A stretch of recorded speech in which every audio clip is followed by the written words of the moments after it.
നമ്മുടെ സച്ചി പാഞ്ഞു വരികയാണ്. പാഞ്ഞു വന്നിട്ട് നമ്മുടെ രേവതിയുടെ തലയ്ക്കടിക്കാനായിട്ട് ഒരു കുടം ഇങ്ങനെ വലിച്ചു തൂക്കിയെടുക്കുകയാണ്. എന്നിട്ട് അവിടെ ഇരിക്കുന്ന പ്ലേറ്റുകളെല്ലാം ഒന്നൊന്നായിട്ട് എറിഞ്ഞുടയ്ക്കുകയാണ്. എന്നിട്ട് നമ്മുടെ രേവതിയെ കൈവെക്കുന്ന രീതിയിൽ തന്നെ നമ്മുടെ സച്ചി നിൽക്കുകയാണ്. എന്തായിരിക്കും ഇതിനുള്ള കാരണം? എന്തിനായിരിക്കും നമ്മുടെ സച്ചി രേവതിയോട് ഇങ്ങനെയൊക്കെ പെരുമാറിയത് എന്നൊക്കെ അറിയാനായിട്ട് നിങ്ങൾ എല്ലാവരും ഇങ്ങനെ ആകാംക്ഷയോടുകൂടി ഇങ്ങനെ കാത്തിരിക്കുകയാണെന്നൊക്കെ എനിക്കറിയാം. പക്ഷേ അതിലേക്കൊക്കെ പോകുന്നതിന് മുമ്പായിട്ട് ആരെങ്കിലും നമ്മുടെ ചാനൽ സബ്സ്ക്രൈബ് ചെയ്യാതെ ഉണ്ടെങ്കിൽ എത്രയും പെട്ടെന്നൊന്ന് സബ്സ്ക്രൈബ് ചെയ്തോളൂ. അതോടൊപ്പം തന്നെ ബെല്ലൈക്കൻ കൂടി പ്രസ് ചെയ്യാൻ മറക്കരുത്. അപ്പോൾ നമുക്ക് നേരെ എപ്പിസോഡിൻ്റെ റിവ്യൂയിലേക്ക് പോകാം. അങ്ങനെ നമ്മുടെ ചന്ദ്രമതി രേവതിയോട് ശ്രുതിക്കും വേണ്ടിയിട്ട് ചായ ഇടുന്നതിനെ പറ്റി പറയുകയാണ്. അപ്പോൾ രേവതി പറ്റില്ല എന്ന് എന്നെ അങ്ങ് പറയുകയാണ്. അങ്ങനെ നമ്മുടെ ചന്ദ്രമതിയും രേവതിയും തമ്മിൽ ചെറിയൊരു തർക്കമൊക്കെ ഉണ്ടാവുകയാണ്. ഇതായിരുന്നു ഇന്നലെ വരെയുള്ള എപ്പിസോഡിൽ ഉണ്ടായിരുന്നത്. അപ്പോൾ ഇന്നത്തെ എപ്പിസോഡ് സ്റ്റാർട്ട് ചെയ്യുമ്പോൾ എങ്ങനെയാണെന്ന് വെച്ചാൽ ചന്ദ്രമതി പറയാണ്, എടി നിൻ്റെ ഈ അഹങ്കാരം ഉണ്ടല്ലോ, അധിക നാളൊന്നും ഞാനിവിടെ വച്ച് പൊറുപ്പിക്കത്തില്ല എന്ന് പറയാണ്. പിന്നെ എൻ്റെ മോനും മരുമകൾക്കും വേണ്ടുന്നതെല്ലാം ഞാൻ ചെയ്തു കൊടുത്തോളാം, ഇനി നിൻ്റെ ഒരു സഹായവും വേണ്ട, നീ ഇല്ലെങ്കിലും ഇവിടുത്തെ കാര്യങ്ങളൊക്കെ നന്നായിട്ട് നടക്കും എന്ന് പറഞ്ഞിട്ട് നമ്മുടെ ചന്ദ്രമതി ഇങ്ങനെ അകത്തേക്ക് ഒരു പോക്ക് പോവുകയാണ് അടുക്കളയിലേക്ക്. അതേസമയം രേവതിക്ക് നന്നായിട്ട് വിഷമം വരികയാണ്. കാരണം നമ്മുടെ ചന്ദ്രമതി രേവതിയെ ദാരിദ്ര്യവാസി എന്ന് എപ്പോഴും വിളിക്കുന്നുണ്ടല്ലോ. അങ്ങനെ നമ്മുടെ രേവതി ഇങ്ങനെ ഒന്നും മിണ്ടാണ്ടിരുന്നിട്ട് ഇങ്ങനെ കറിക്കരിയാണ്. അതേ സമയത്തുണ്ടല്ലോ നമ്മുടെ സച്ചിയും ശ്രീകാന്തും മഹേഷും കൂടിയിട്ട് CCTV ഫുട്ടേജിനായിട്ട് പോവുകയാണ്. ആ സൂപ്പർ മാർക്കറ്റിലേക്കാണ് പോകുന്നത്.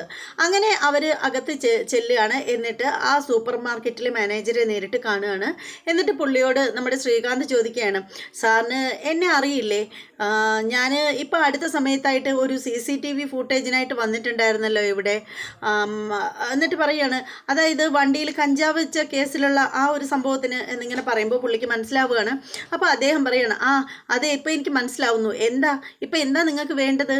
അപ്പോൾ ഉടനെ സച്ചി പറയാണ്, സർ ആ CCTV ഫുട്ടേജ് ഞങ്ങൾക്കൊന്ന് തരണം എന്നിങ്ങനെ പറയുകയാണ്. അപ്പോൾ അദ്ദേഹം പറയുകയാണ്, CCTV ഫുട്ടേജ് നിങ്ങൾക്ക് തരുന്നതിൽ എനിക്കൊരു കുഴപ്പമില്ല, പക്ഷേ അതിപ്പോൾ ഇല്ല, അത് CCTVയിൽ നിന്ന് ഡിലീറ്റ് ആയിപ്പോയി, അതുകൊണ്ട് ഇനി അത് എടുക്കാൻ പറ്റില്ല എന്നിങ്ങനെ പറയുകയാണ്.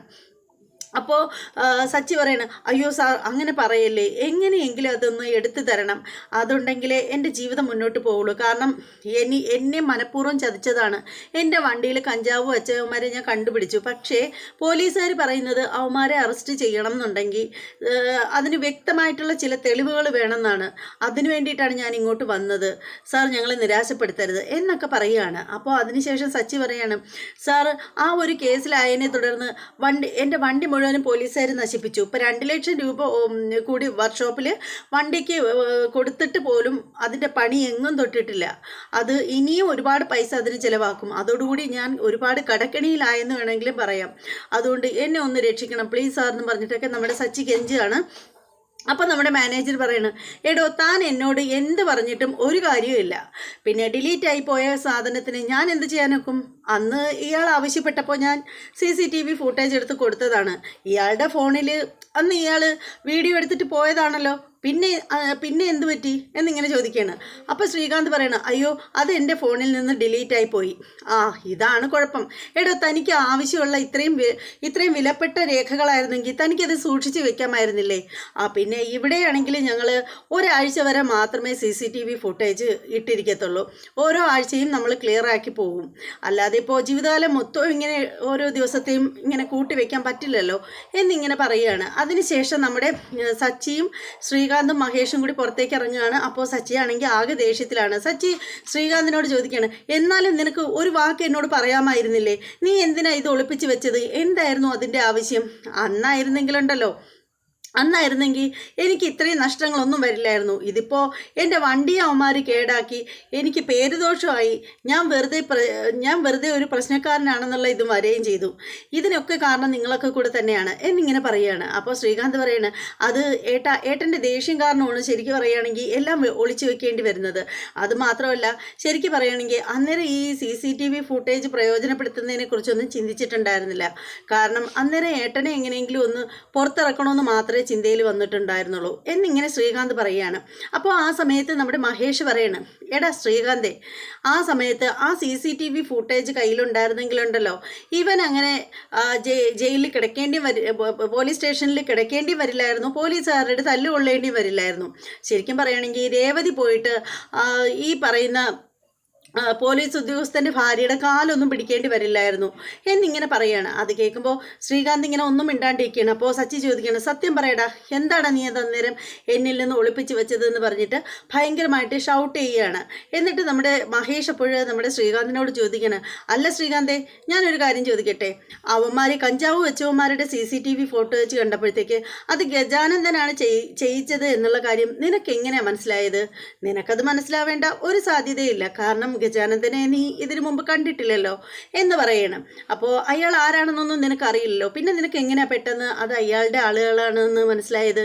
അപ്പോൾ ഉടനെ നമ്മുടെ നടന്ന സംഭവം പറയുകയാണ് നമ്മുടെ ശ്രീകാന്ത്. അതായത് ദേവുവും രേവതിയും നമ്മുടെ ശ്രീകാന്തും കൂടി ഈ സംഭവം നടന്ന സ്ഥലത്തേക്ക് ചെല്ലുകയാണ്. അവിടെ ചെല്ലുമ്പോഴത്തേക്ക് അവർ എന്തെങ്കിലും ഒരു തെളിവ് കിട്ടുമോ എന്ന് ഇങ്ങനെ അന്വേഷിക്കുമ്പോൾ രേവതി നോക്കുമ്പോഴത്തേക്ക് സൂപ്പർ മാർക്കറ്റിൻ്റെ അവിടെ വെച്ചിരിക്കുന്ന CCTV ക്യാമറ കാണുകയാണ്. അപ്പോൾ രേവതി പറയുകയാണ്, ദേ ആ ക്യാമറ കണ്ടില്ലേ, അതിനകത്തുണ്ടാവും, ചിലപ്പോൾ ഇവിടെ വെച്ചല്ലേ ആ സംഭവം നടന്നത്, ആ ദൃശ്യങ്ങൾ ഇതിനകത്തുണ്ടാവും എന്ന് പറയുന്നതും പിന്നീട് അവർ പോയി മാനേജറെ കണ്ടിട്ട് CCTV ഫൂട്ടേജ് എടുത്ത് നോക്കുന്നത്, അങ്ങനെയുള്ള കാര്യങ്ങളൊക്കെ നമ്മുടെ ശ്രീകാന്ത് പറയുകയാണ്.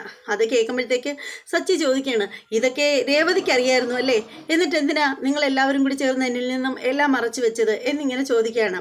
അപ്പോൾ ശ്രീകാന്ത് പറയണം, അത് പിന്നെ എങ്ങനെ പറയാൻ പറ്റും, ഏട്ടൻ്റെ ദേഷ്യം അങ്ങനെയല്ലേ, അതുകൊണ്ടാവണം ഏട്ടത്തിയെ എന്നോട് പറഞ്ഞത്, ഒന്നും ഏട്ടനോട് പറയരുതെന്ന്, അതുകൊണ്ടാണ് ഞാൻ പിന്നെ ഒന്നും പറയാതിരുന്നത് എന്ന് പറയണേ. അപ്പോൾ ഉടനെ സച്ചി ദേഷ്യം കൊണ്ടിങ്ങനെ വിറയ്ക്കുകയാണ്. സച്ചി ചോദിക്കുകയാണ്, എടാ അവൾ ആരാ അത്രയ്ക്ക്, അവൾ പറയണ്ടെന്ന് പറഞ്ഞ ഉടനെ നീ അതും കേട്ട് മിണ്ടാണ്ടങ്ങ് നിന്നു അല്ലേ, നീ എന്താടാ, നിനക്ക് നാണോ ഇല്ലേടാ ഇങ്ങനെയൊക്കെ പറയാൻ, നീ എന്താ കൊച്ചു കുട്ടിയാണോ, ഒരാളൊരു കാര്യം പറയണ്ടെന്ന് പറയുമ്പോൾ പേടിച്ച് വായും പൊത്തി ഇങ്ങനെ മിണ്ടാണ്ടിരിക്കാൻ എന്നൊക്കെ പറഞ്ഞിട്ട് സച്ചി ഭയങ്കരമായിട്ട് ഷൗട്ട് ചെയ്യുകയാണ്. അതിനുശേഷം സച്ചി പറയണം, രേവതി അവളെ ഞാനൊന്ന് ശരിയാക്കുന്നുണ്ട്, എൻ്റെ ജീവിതം കുട്ടിച്ചോറാക്കിയത് മുഴുവനും അവളാണ്, അവൾ ഒരുത്തി കാരണമാണ് ഈ പ്രശ്നങ്ങൾ അത്രയും ഉണ്ടായത്, ഇത് പോലീസ് സ്റ്റേഷനകത്ത് വെച്ച് ലഘുവായിട്ട് 10 പൈസ കയ്യിൽ നിന്ന് പോവാതെ പരിഹരിക്കേണ്ട ഈ ഒരു വിഷയം അവൾ ഒറ്റൊരുത്തി കാരണമാണ് ഇത്രയും വലിയൊരു വിഷയമാക്കിയത്, അതുകൊണ്ട് ഇവളെ ഞാൻ ഇന്ന് വെറുതെ വിടില്ല എന്ന് പറഞ്ഞിട്ട് സച്ചി ചാടി കയറുകയാണ് കാറിൽ, ശ്രീകാന്തും കൂടെ കയറുകയാണ്. അങ്ങനെ നമ്മുടെ അതേ സമയത്തുണ്ടല്ലോ നമ്മുടെ ചന്ദ്രമതി ചായ കുടിക്കുകയാണ്. ചന്ദ്രമതിയുടെ അടുത്ത് തന്നെ നമ്മുടെ ശ്രുതിയും ഉണ്ട്. ഇവരെ 3 പേരും കൂടെ ചേർന്ന് വട്ടം കൂടിയിരുന്ന് ചായ കുടിക്കുകയാണ്. അപ്പോൾ അതിൻ്റെ ഇടയിൽ നമ്മുടെ ശ്രുതിയോട് പറയണ്, ശ്രുതി ഇന്നേ നമുക്ക് ഇങ്ങനെ വെറുതെ ഇരിക്കുന്ന നേരത്തിന് നമുക്കൊന്ന് തിയേറ്ററിൽ പോയാലോ, നല്ലൊരു പടം കണ്ടിട്ടൊക്കെ വരാം എന്നിങ്ങനെ പറയുകയാണ്. അത് കേൾക്കുമ്പോഴത്തേക്ക് ചന്ദ്രമതി പറയുകയാണ്, അത് നല്ല കാര്യമാണ് മോനെ, അങ്ങനെയാണെങ്കിലേ അമ്മ കൂടി വരാം എന്നിങ്ങനെ പറയണം. ഉടനെ തന്നെ നമ്മുടെ ശ്രുതിയെ നോക്കിയിട്ട് പറഞ്ഞു, അല്ല ശ്രുതി, ഇപ്പോൾ നല്ല സിനിമകളൊന്നും ഇല്ലെന്ന് തോന്നുന്നു, നല്ല സിനിമ കളിക്കട്ടെ അപ്പം നമുക്ക് പോയി കാണാം എന്നിങ്ങനെ പറയാണ്.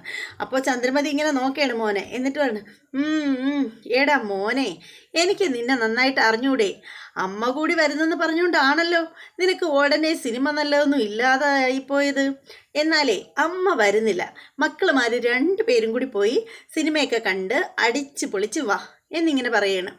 അപ്പോൾ ഉടനെ ശ്രുതി പറയണം, ശ്രുതി നല്ലൊരു സിനിമ വന്നിട്ടുണ്ടെന്ന് ഞാൻ അറിഞ്ഞിട്ടുണ്ടായിരുന്നു, നമുക്കപ്പോൾ അത് പോയി കാണാം കേട്ടോ എന്നിങ്ങനെ പറയുകയാണ്. അപ്പോൾ ഇതിങ്ങനെ പറഞ്ഞുകൊണ്ടിരിക്കുമ്പോഴാണ് മുറ്റത്ത് സച്ചിയുടെ കാറ് വരുന്ന ശബ്ദം കേൾക്കുന്നത്. സച്ചി പാഞ്ഞിറങ്ങുകയാണ് കാറിൽ നിന്നും.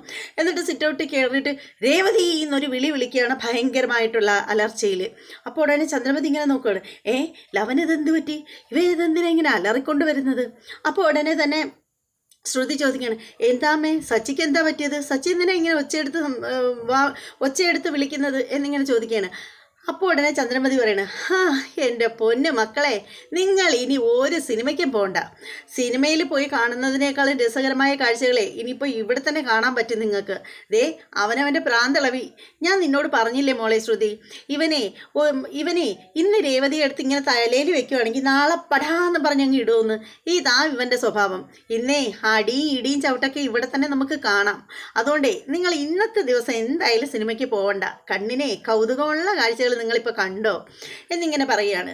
അതേസമയത്ത് ശ്രീകാന്ത് അവരുടെ പിറകെ പോകാൻ നേരത്ത് ചന്ദ്രമതി പറയണം, നീ ഇതെങ്ങോട്ട് പോവുക, അതമ്മേ ഏട്ടനും ഏട്ടത്തിയൊക്കെ എന്തെങ്കിലും ആയിക്കോട്ടെ, നീ ഇവിടെ വാടാ, നിനക്ക് നാണോ ഇല്ലേ അവരുടെ പിന്നാലെ പോവാൻ, അവരെന്തെങ്കിലുമൊക്കെ ചെയ്യട്ടെ, അവനല്ലെങ്കിൽ അവൾ തല്ലിക്കൊല്ലോന്നല്ലേ ഉള്ളൂ, നീ എന്തിനാ പുറകെ പോകുന്നത് എന്നിങ്ങനെ ചോദിക്കുകയാണ്.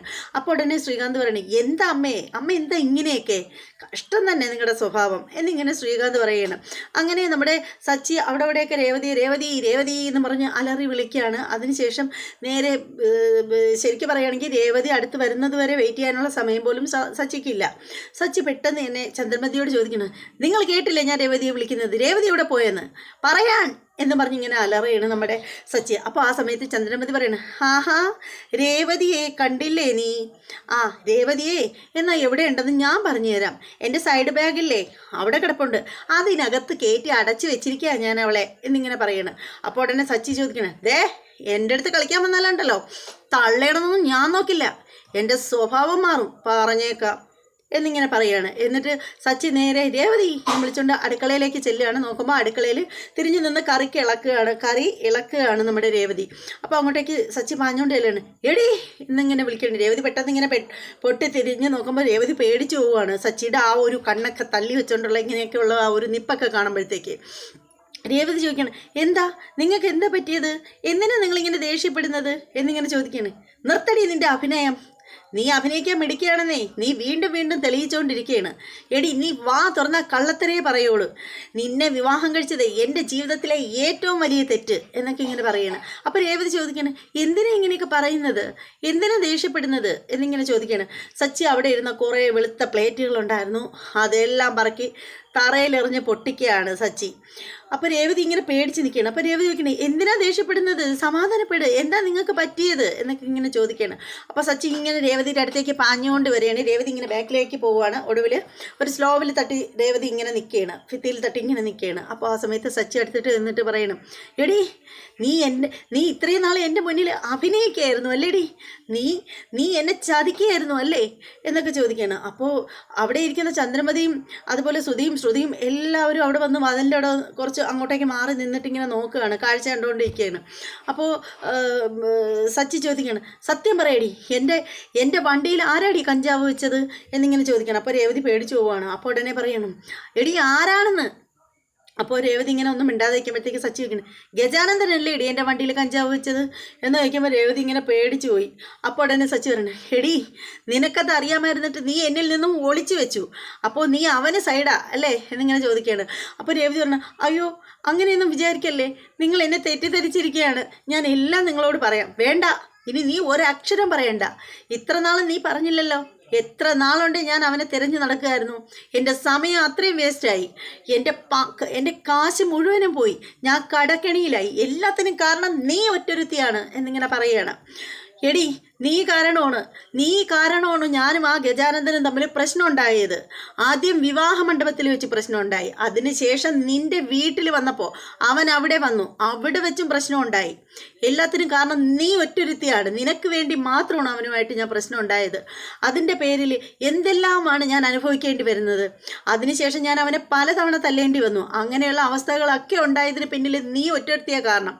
അതിൻ്റെ വാശി തീർക്കാൻ വേണ്ടിയിട്ടാണ് അവൻ എൻ്റെ വണ്ടിയിൽ കഞ്ചാവ് വെച്ച് എൻ്റെ വണ്ടിയെ പോലീസ് സ്റ്റേഷനിലാക്കിയത്. അതിൻ്റെ പേരിൽ മാത്രമാണ് എൻ്റെ വണ്ടി 2 ലക്ഷം രൂപയായിട്ടും ആ വണ്ടി ഇതുവരെയും വർക്ക്ഷോപ്പിൽ നിന്ന് ഇറക്കാൻ പറ്റാഞ്ഞതും ഞാൻ കടക്കണിയിലായിപ്പോയതും പലിശക്കെടുത്ത് ഞാൻ മുടിഞ്ഞു ഒക്കെ കാരണം നീ ഒറ്റൊരുത്തിയ എന്നിങ്ങനെ പറയാണ്. അപ്പോൾ ശ്രീകാന്ത് പാഞ്ഞുകൊണ്ട് വരികയാണ്. എന്നിട്ട് ശ്രീകാന്ത് പറയണം, എന്താ ഈ പറയുന്നത്, ഏട്ടൻ എന്തിനാ വെറുതെ ഏട്ടത്തി കുറ്റപ്പെടുത്തുന്നത്, പിന്നെ ഏട്ടൻ്റെ വണ്ടി നശിച്ചു പോയെങ്കിൽ അതിന് ഏട്ടത്തി എങ്ങനെയാണ് ഉത്തരവാദിയാവുന്നത് എന്നിങ്ങനെ ചോദിക്കണേ. എടാ ഇവളെ കാരണമാണ്, ഇവക്ക് വേണ്ടി ഞാൻ ഗജാനന്ദനെ തല്ലിയത് കാരണമാണ് അവന് ഇങ്ങനെയൊക്കെയുള്ള രീതികളൊക്കെ എന്നോട് ചെയ്തത്, ഇങ്ങനെയുള്ള ദ്രോഹങ്ങളൊക്കെ എന്നോട് ചെയ്തത് എന്ന് പറയണം. അപ്പോൾ ശ്രീകാന്ത് പറയണം, ഏട്ടൻ സമാധാനമായിട്ട് നിൽക്കുക, ആദ്യം ഏട്ടൻ ഒന്ന് അടങ്ങ്, സത്യത്തിൽ ഏട്ടൻ്റെ വണ്ടിയിൽ കഞ്ചാവ് വെച്ചത് കൊണ്ടല്ല വണ്ടി നശിച്ചു പോയത്. വണ്ടി ആ ASIയെ ഏട്ടൻ തല്ലിയത് കൊണ്ടാണ് അവർ മനഃപൂർവ്വം ഏട്ടൻ്റെ വണ്ടി കേടാക്കിയത്. അതേസമയം അയാളെ ഏട്ടൻ തല്ലിയില്ലായിരുന്നെങ്കിലുണ്ടല്ലോ വണ്ടിക്ക് ഒരു കംപ്ലൈൻറ്റും വരില്ലായിരുന്നു എന്നിങ്ങനെ പറയുകയാണ്. അപ്പോൾ സച്ചി ചോദിക്കണം, എടാ ഞാൻ അയാളെ തല്ലുന്നതിന് മുമ്പായിട്ട് എന്നെ പോലീസ് അറസ്റ്റ് ചെയ്ത ആ സമയത്ത് ആ CCTV ഫുട്ടേജ് കൊണ്ടുവന്ന് അവിടെ വന്നിരുന്നെങ്കിലുണ്ടല്ലോ ഇങ്ങനെ ഒരു പ്രശ്നം ഉണ്ടാവില്ലായിരുന്നു, അവരെന്നെ അകത്തിടത്തുമില്ലായിരുന്നു, എൻ്റെ വണ്ടി നശിപ്പിക്കേണ്ടി വരത്തുമില്ലായിരുന്നു എന്നിങ്ങനെ പറയുകയാണ്. അപ്പോൾ ശ്രീകാന്ത് പറയണേ, ഏട്ടൻ വെറുതെ ഏട്ടത്തെ കുറ്റപ്പെടുത്താതെ എന്നിങ്ങനെ പറയുമ്പോൾ ശ്രീകാന്തിൻ്റെ നേർക്ക് തിരിഞ്ഞിട്ട്, നിർത്തിക്കൊള്ളണം, നിർത്തിക്കൊള്ളണം, ഇവക്ക് വേണ്ടിയിട്ടുള്ള വാദിപ്പൊക്കെ നീ നിർത്തിക്കൊള്ളണം ഇന്നത്തതുകൊണ്ട് എന്നിങ്ങനെ പറയണം. പഠിച്ച കള്ളിയാ ഇവള്, പേരും കള്ളി, രഹസ്യങ്ങളുടെ കൂമ്പാരമാണ് ഇവളുടെ മനസ്സ് എന്നൊക്കെ ഇങ്ങനെ പറയുകയാണ്. രേവതി പേടിച്ചിങ്ങനെ നിൽക്കുകയാണ്. അപ്പോൾ ആ സമയത്തിനാണെങ്കിൽ രേവതി പറയാണ്, നിങ്ങളൊന്ന് സമാധാനപ്പെട്, എന്തിനാ നിങ്ങളിങ്ങനെ ബഹളം വയ്ക്കുന്നത്? ഒരു കാര്യം ചെയ്യാം, ഞാൻ എല്ലാം നിങ്ങളോട് തുറന്നു പറയാം, പക്ഷേ ഇവിടെ വച്ചല്ല, നിങ്ങൾ ബെഡ്റൂമിലേക്ക് ചെല്ല്, ഞാനൊരു ചായയൊക്കെ ഇട്ടിട്ട് ഞാൻ അങ്ങോട്ട് കൊണ്ടുവരണം.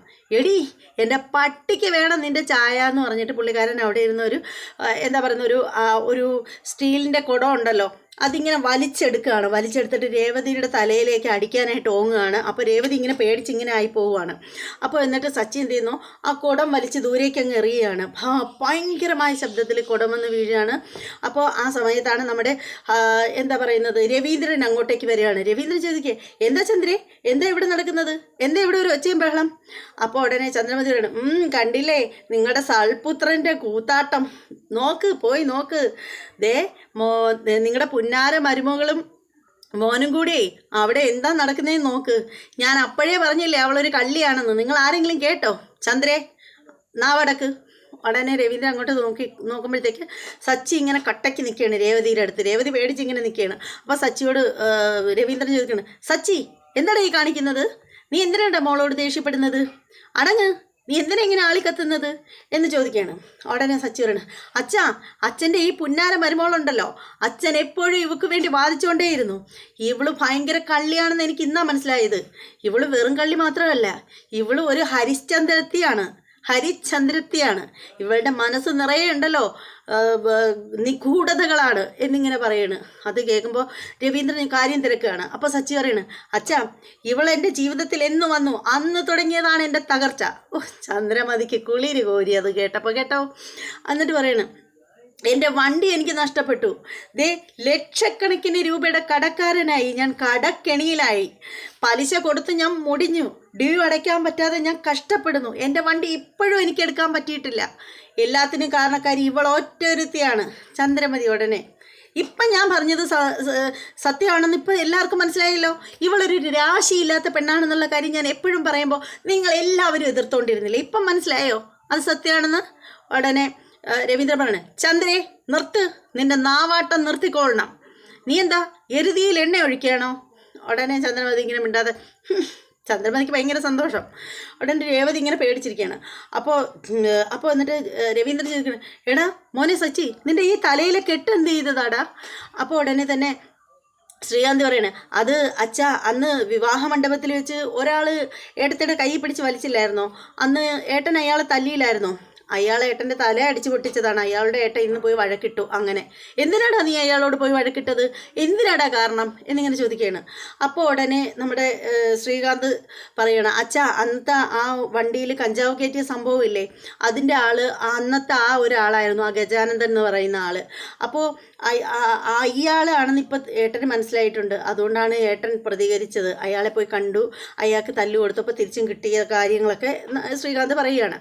അപ്പോൾ ആ സമയത്തിന് പിന്നെ രവീന്ദ്രൻ ചോദിക്കുകയാണ്, അല്ലെങ്കിൽ തന്നെ നീ എന്തിനാണ് അയാളുടെ പിന്നാലെ പോയത്, അതൊക്കെ കഴിഞ്ഞ കാര്യങ്ങളല്ലേ?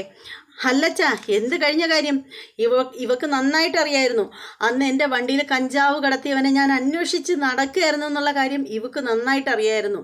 എന്നിട്ട് ഇവള് എൻ്റെ അടുത്ത് പറഞ്ഞില്ല, എൻ്റെ മുന്നിൽ ഇവള് നല്ല കുട്ടിയായിട്ട് അഭിനയിക്കുകയായിരുന്നു ഇത്രയും നാൾ. ഇങ്ങനെ ഒരു പഠിച്ച കള്ളിയെ എനിക്കിനി ജീവിതത്തിൽ വേണ്ട എന്നിങ്ങനെ പറയണ്. അപ്പോൾ സച്ചിയോട് രവീന്ദ്രൻ പറയണം, സച്ചി, വാവിട്ട വാക്കും കൈവിട്ട ആയുധവും രണ്ടും തിരിച്ചെടുക്കാൻ പറ്റില്ല, അതുകൊണ്ട് വാക്കുകൾ സൂക്ഷിച്ചുപയോഗിക്കുക. ഇവൾ എന്നോട് പറഞ്ഞില്ല അച്ഛാ, ഇവക്ക് എല്ലാ കാര്യങ്ങളും അറിയായിരുന്നു എന്നിങ്ങനെ പറയുകയാണ്. ഇവനും അറിയായിരുന്നു, ഇവനും പറഞ്ഞില്ല. അപ്പോൾ ഉടനെ രവീന്ദ്രൻ ചോദിക്കണം, നീ എന്താണ് ശ്രീ പറയാതിരുന്നത്? അപ്പോൾ ശ്രീകാന്ത് പറയണ, അത് അച്ഛാ, അത് പിന്നെ ഏട്ടത്തി അന്ന് പറയണ്ടെന്ന് പറഞ്ഞതുകൊണ്ടാണ്. അപ്പോൾ ഉടനെ സച്ചി നേരെ രേവതിയുടെ നേർക്ക് തിരിഞ്ഞിട്ട്, എന്താടി നീ ആരാന്നാടി നീ വിചാരിച്ചു വെച്ചിരിക്കുന്നത്? ഈ വീട്ടിൽ നീ എന്താ വലിയ ആളാണോ? ഈ വീട് മുഴുവനും ഭരിച്ചു കിട്ടുന്നത് നീ ഒറ്റൊരുത്തിയാണോടി? നിനക്ക് എന്ത് അവകാശം അവനോട് പറയണ്ടെന്ന് പറയാൻ? എല്ലാവരും നിന്നെ ഭയന്ന് ജീവിക്കണോ? നീയാണോ ഈ വീടിൻ്റെ കാര്യങ്ങളെല്ലാം നിയന്ത്രിക്കുന്നത്? നീ ആരാടി?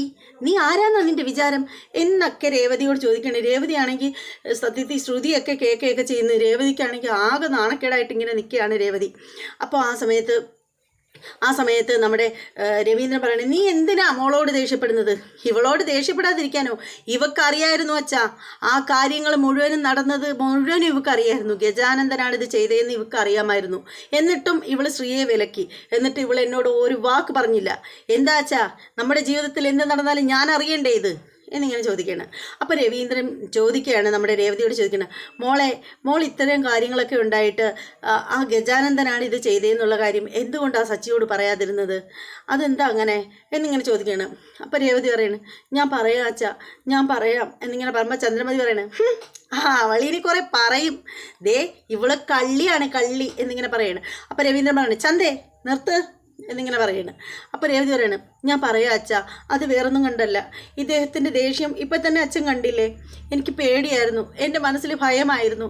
ഞാൻ ആ സത്യങ്ങളൊക്കെ ഇദ്ദേഹത്തിൻ്റെ കൂടെ പറഞ്ഞു കഴിയുമ്പോൾ ഗജാനന്ദനാണ് വണ്ടിയിൽ കഞ്ചാവ് കടത്തിയതെന്നൊക്കെ അറിയുമ്പോൾ ഇയാൾ പോയി അങ്ങേരെ അടിച്ചു കൊല്ലുമെന്നുള്ള പേടിയായിരുന്നു എൻ്റെ മനസ്സിൽ. അങ്ങനെയാകുമ്പോൾ ഇയാൾ എനിക്ക് നഷ്ടപ്പെടുമെന്ന് പേടിച്ചിട്ടാണ് ഞാനിത് ഇയാളോട് പറയാതിരുന്നത് എന്നിങ്ങനെ പറയണം. അത് കേൾക്കുമ്പോൾ രവീന്ദ്രൻ പറയണേ, കേട്ടില്ലടാ നീ മോള് പറഞ്ഞത്? നീ എന്തിനാ ഈ മോളെ കുറ്റപ്പെടുത്തിയത്? അവളുടെ സ്ഥാനത്ത് ഏതൊരു ഭർത്താവിനോട് സ്നേഹമുള്ള ഭാര്യയും ഇങ്ങനെ മാത്രമേ ചിന്തിക്കത്തുള്ളൂ. അച്ഛാ, ഇവള് എത്ര ബാലിശമായിട്ടാണ് അച്ഛാ കാര്യങ്ങൾ പറയുന്നത്. അതേസമയം ഞാൻ ആ പോലീസ് സ്റ്റേഷനിൽ കിടക്കുമ്പോൾ ആ CCTV ഫൂട്ടേജ് കൊണ്ടുവന്ന് കാണിച്ചാൽ മാത്രം മതിയായിരുന്നു എനിക്ക് പുറത്തിറങ്ങാനായിട്ട്. അതിനെന്താടാ, അത് ഇനിയാണെങ്കിലും അതുപോരെ അച്ഛാ, അത് ഡിലീറ്റ് ആയി പോയി. അതെന്താ ശ്രീകാന്ത്, നിൻ്റെ ഫോണിലെങ്കിലും അതിൻ്റെ ഇത് നിനക്ക് എടുത്തുകൂടായിരുന്നോ? അപ്പോൾ ശ്രീകാന്ത് പറയണ, അച്ഛാ എൻ്റെ ഫോണിലുണ്ടായിരുന്നു, അത് എൻ്റെ ഫോണിൽ നിന്നും പോയി. അപ്പോൾ ഉടനെ രവീന്ദ്രൻ ഇങ്ങനെ ഒന്നും മിണ്ടുന്നില്ല. അപ്പോൾ ആ സമയത്ത് രേവതി സങ്കടപ്പെടുകയാണ്. അപ്പോൾ ആ സമയത്ത് സച്ചി പറയണ്, ഇവള് ഒറ്റൊരുത്തി കാരണം വെച്ചാൽ അത് സംഭവിച്ചത്, ഇവക്ക് എന്നോടത് പറയായിരുന്നു എന്ന് വീണ്ടും പറയാണ്. അപ്പോൾ രേവതി പറയണ്, ഞാൻ പറയാഞ്ഞതിന് പിന്നിൽ കാര്യമുണ്ട്. ഇദ്ദേഹത്തിന് എന്തെങ്കിലും പറ്റുമെന്ന് വിചാരിച്ചിട്ട് ഇദ്ദേഹം പോയി അവനെ കൊല്ലുമെന്ന് പേടിച്ചിട്ട്. അപ്പോൾ ഉടനെ സച്ചി പറയണ്, മിണ്ടിപ്പോവരുത്, നീ മിണ്ടരുത്.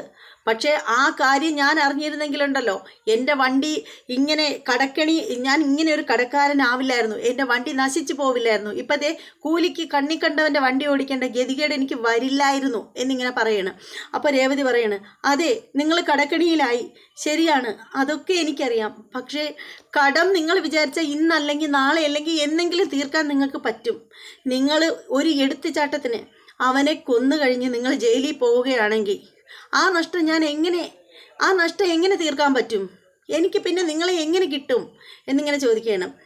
ഞാൻ നിങ്ങളെ മാത്രമേ സ്നേഹിച്ചത്, ഞാൻ നിങ്ങളുടെ സ്നേഹം മാത്രം ആഗ്രഹിച്ചത്, അതുകൊണ്ടാണ് ഞാനത് പറയാതിരുന്നത് എന്ന് പറയണം. അപ്പോൾ സച്ചി ചോദിക്കണം, നിൻ്റെ സ്നേഹം ആർക്ക് വേണോടി? നിൻ്റെ സ്നേഹം കൊണ്ട് പോടി നിൻ്റെ സ്നേഹം എന്നിങ്ങനെ സച്ചി പറയണം. അപ്പോൾ രേവതി ആകെ ഡള്ളായി. എല്ലാവരുടെയും മുന്നിൽ വെച്ച് സച്ചി ഇങ്ങനെ പറയുമ്പോൾ രേവതിക്ക് ആകെ വിഷമാവുകയാണ്. നമ്മുടെ രേവതി ഇങ്ങനെ സച്ചിയെ നോക്കുകയാണ്.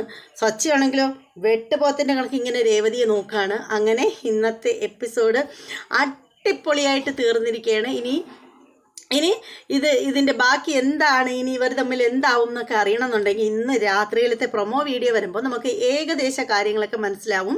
പിന്നെ ഇതിൻ്റെ എപ്പിസോഡ് തിങ്കളാഴ്ച ഇരുന്ന് രാവിലെ ഇടിയും മഴയും കാറ്റും കോളൊന്നും ഇല്ലെങ്കിൽ രാവിലെ ഇടാൻ പറ്റും. അപ്പോൾ എന്താണ്, എല്ലാവർക്കും ഇന്നത്തെ റിവ്യൂ ഇഷ്ടമാവുന്നവരൊക്കെ ലൈക്ക് ചെയ്യുക, നിങ്ങളുടെ അഭിപ്രായങ്ങളൊക്കെ നിങ്ങൾ കമൻറ്റ് ചെയ്തേക്കുക. ഇനി നമ്മുടെ ചാനൽ സബ്സ്ക്രൈബ് ചെയ്യാത്തവരൊക്കെ ഉണ്ടെങ്കിൽ ഒന്ന് സബ്സ്ക്രൈബ് ചെയ്ത് ബെല്ലൈക്കൺ കൂടി പ്രസ് ചെയ്തേക്കണം. ഇനി മറ്റൊരു എപ്പിസോഡിൻ്റെ പ്രൊമോ വീഡിയോയും റിവ്യൂമായിട്ടൊക്കെ ഞാൻ വരാം. അതുവരെ എല്ലാവർക്കും ബായ്.